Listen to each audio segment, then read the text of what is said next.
It's the real news. I'm Aaron Mate. The United Arab Emirates is a major player in the Middle East. It's a key partner of Saudi Arabia in the war on Yemen and the campaign to isolate Qatar. At home, it cracks down on dissent and tramples on the rights of migrant workers. But here in the U.S., we don't hear about that too often. Now, a series of leaked emails help tell us why. They come from the account of the UAE's ambassador to the U.S., Youssef Al-Otaiba, and they reveal deep ties, including financial ties, between the UAE and several influential Washington, D.C. think tanks. Zed Jilani is a reporter for The Intercept, and he joins me now. Zed, welcome. Great to be here. Thanks for joining us. So you wrote some articles about what these leaked emails contain, and your recent piece starts off with ties between the UAE ambassador and a group called the Center for New American Security. Can you explain? Yeah, so we received a number of emails from Youssef Otaiba's email account. Presumably they're hacked. The group that organized the hacking, we don't know a whole lot about them, but we did verify the authenticity of the emails. And basically what this particular batch of emails showed was very strong ties between the Center for New American Security, which is a think tank founded by a number of senior military level veterans, as well as Obama administration veterans, like Michelle Flournoy, who was one of his top DoD officials. Ties between that think tank and Otaiba, who's the ambassador from the UAE. And those ties included things like funding certain policy products, funding trips and junkets between the United States and the UAE with business class travel and lodging. And a general very close sort of relationship formed between the two, as if they were kind of working as partners on the same side. Rather than you having an American independent think tank, you had a think tank that was actually being subsidized by a foreign government and was assisting them in policy. Right. Okay. So you mentioned Michelle Flournoy, who served in the Pentagon under Obama, also was rumored to be Hillary Clinton's pick for defense secretary had she been elected. And one of the materials that you come up with in your piece is an invoice that Flournoy sends to the UAE ambassador for $250,000. What was that for? Yeah, so this is something actually that they had discussed. Flournoy had said something to Otaiba to the extent of, we can produce this for you, but our rate would be something like $250,000. And basically what they did is they produced a paper on what's called the MTCR, which is sort of a missile control treaty. That treaty has been sort of a problem for the UAE because right now it basically regulates drones as missiles, and so the United States has not been transferring a whole lot of drone technology to the UAE. And so not only did the think tank CNAS produce a paper about this MTCR for the UAE, but they also produced a public version later, which is a little more expansive, which was pressuring the Trump administration to basically loosen some of the restrictions on drone transfers to the UAE, which obviously was something that pleased Otaiba quite a bit when they emailed him about that. Now, I'm not too familiar with the costs of policy papers, but did the figure of $250,000 for a paper on drone technology and drone laws surprise you? I would say it was somewhat surprising. The CNAS was not upfront with us when we asked them about this as to the duration of the paper, the number of staffers who worked on it.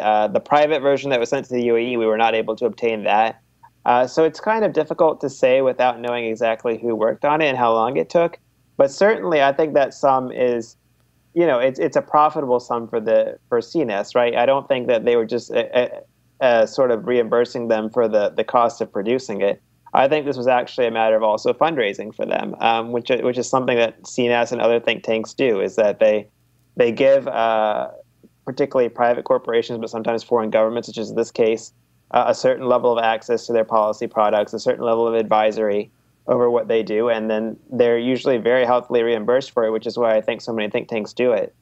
So that's what I'm wondering here, is whether if you're charging the UAE $250,000 for a policy paper, whether you include in that price, without actually itemizing it, the access that you have to top officials.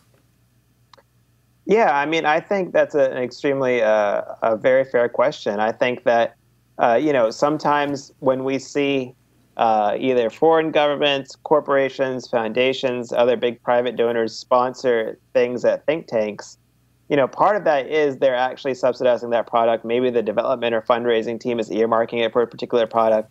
But that also creates an ongoing relationship. And actually, towards the end of these emails, you actually see Flournoy or the rest of the CNAS staff talking to Oteba and basically saying, we look forward to working with you on future products. So I think it's an ongoing relationship, definitely. Now, another email from Flournoy to the ambassador has her advocating on behalf of a surveillance technology company? Yeah, so this one actually, CNAS, had nothing to say to us about this because I think this is something she did sort of in her private capacity. So in addition to being at CNAS, Flournoy also does private consulting on the side. I believe she works with Boston Consulting Group, where her clients are not private. So we don't exactly know, the full extent of what that involves. However, in these emails, what it appears to be happening is that she's setting up a meeting with the executives at Polaris, which is a company that builds surveillance technology.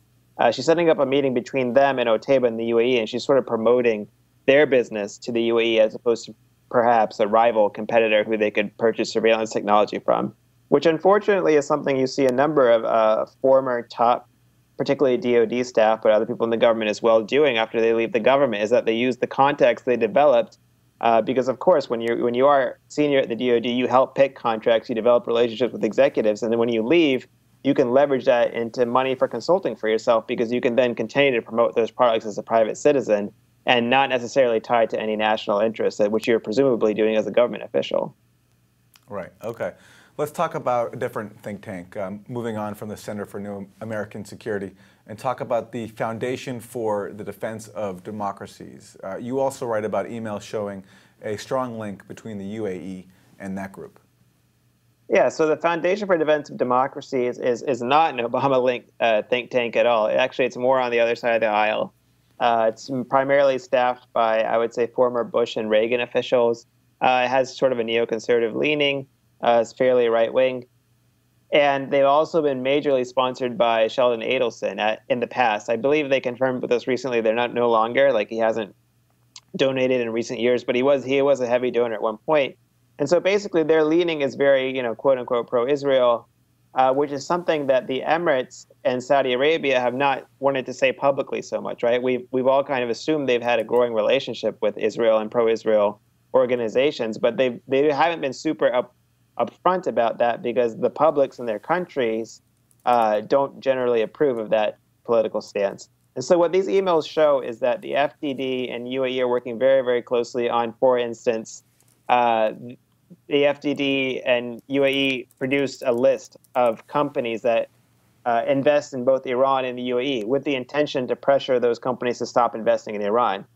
They also work together on public relations exercises related to Qatar, trying to make it portray Qatar as sponsoring terrorism or as being a force for instability, which is something that certainly aligns with FDD's ideological worldview, in that they are a very anti-Iran think tank.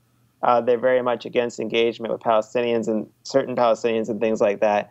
But the UAE had never been upfront that it was taking these positions, that it was working behind the scenes with a very right-wing pro-Israel group. And I think that's what these emails are really exposing. And of course, the financial relationship is a big part of that. All right, switching quickly back to the other side of the aisle again. I was surprised to read that the Center for American Progress, which is probably the leading Democratic think tank, known as being liberal, took part in a UAE-sponsored trip, what would call a fact-finding mission to the country, with all expenses paid. Yeah, so there were actually two trips detailed in the emails. The more recent one was this year in the spring. And basically, several officials from Center for American Progress, but also from CNAS, from some other think tanks in Washington, went on a trip sponsored by the embassy. I believe it was $150,000 was budgeted for that trip, and that would include first class, business class air travel, include lodging, meals, meetings with many of the senior officials, including, I think, the individuals who are leading the war effort in Yemen. And it was all organized by the Harbor Group, which is a lobbying firm and a public relations firm that works with the UAE. And I think what really struck me about those emails is that you see, for instance, Brian Katulis, who's a senior fellow at the Center for American Progress, behaving as if he is a public relations consultant for the UAE. I mean, after the trip, he wrote them a very nice email saying, I think you really showed your message of tolerance and so on and so forth. And then he gave them a little bit of advice about maybe how it could be a little different. He wasn't acting as an independent researcher who goes there, who finds some things good, some things bad, makes an independent critique. Rather, instead, he's writing directly to lobbyists who organized this trip and helping them actively recruit members to the trip, which was the other trip that we talk about in the story, which was in 2015. He actually composed a list of both Democrats and Republicans who he said were advising presidential campaigns and said, hey, we should take all of these on the trip. So you kind of get a sense reading these emails, like, who does he work for, right? Is he working for an independent American think tank that's supposed to analyze these things and provide independent research to people? Or is he working for the United Arab Emirates? And I think when you have all this money changing hands and sponsored trips, unfortunately, the difference can be blurred. Finally, Zed, any sense of who the hackers are who hacked into the email accounts and sent you these messages?